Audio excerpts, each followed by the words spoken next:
ఓం వినాయకాయ నమః. 6 ఏప్రిల్ 2025 ఈరోజు శ్రీరామనవమి. జై Sriram.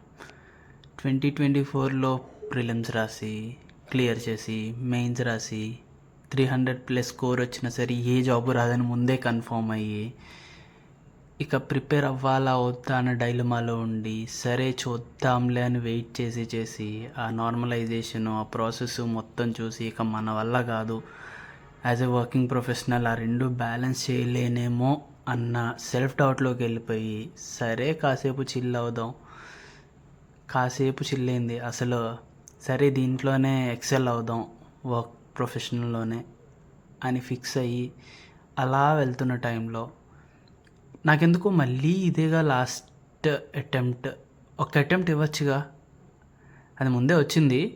But as I said చాలా కన్ఫ్యూజన్ అండ్ థాట్ అవన్నీ ఇన్వెస్ట్ చేసి ఇక ఇంకొక అటెంప్ట్ ఇద్దామని ఫిక్స్ అయ్యాను. బట్ ఈసారి they should not be any deviations or they should not be any excuses, because excuses ఇచ్చుకుంటూ పోతే nothing will remain at the end. So we'll see. But I would like to use this platform as a factor that motivates. అంటే self motivation ఇది అదే అని కాదు, everyday నేను ఏం చేస్తున్నాను, how that could help me, లేకుంటే ఇంకా ఏమన్నా చేయాలా. మేబీ నాకు తెలిసి సజెషన్స్ కూడా రావచ్చు. భయ నువ్వు చాలా హడావుడి చేస్తున్నావు, బుద్ధిగా ప్రిపేర్ అవ్వు అని ఒకడు, లేకపోతే భయ నీ దగ్గర డీవియేషన్స్ బాగా ఎక్కువ ఉన్నాయి అవి తగ్గించి ప్రిపేర్ అవ్వు అని ఒకడు, భయ మంచిగా ప్రిపేర్ అవుతున్నావు నేను నీలానే ప్రిపేర్ అవుతా అని ఇంకొకడు.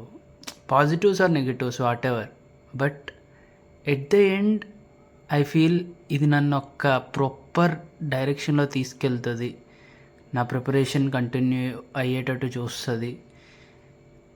ప్రతిసారి ఒక మొట్టికాయ ముట్టుద్ది ఒక అడుగు అటు ఇటు వేసినా సరే అని చెప్పి. So I feel this is the right time. So as I said కాదు, I didn't say right, this is mister X from somewhere in India who is preparing for this SSC. Yes చూద్దాం, అందుకే name కూడా SSC will see అని పెట్టింది. మన వంతుగా మనం prepare అవుదాం, రిజల్ట్ తర్వాత. ఫస్ట్ మన ప్రిపరేషన్లో డీవియేషన్స్ కానీ ఫాల్స్ కానీ లేకుండా ఉండేటే చూసుకునే బాధ్యత మనది. ఓకే.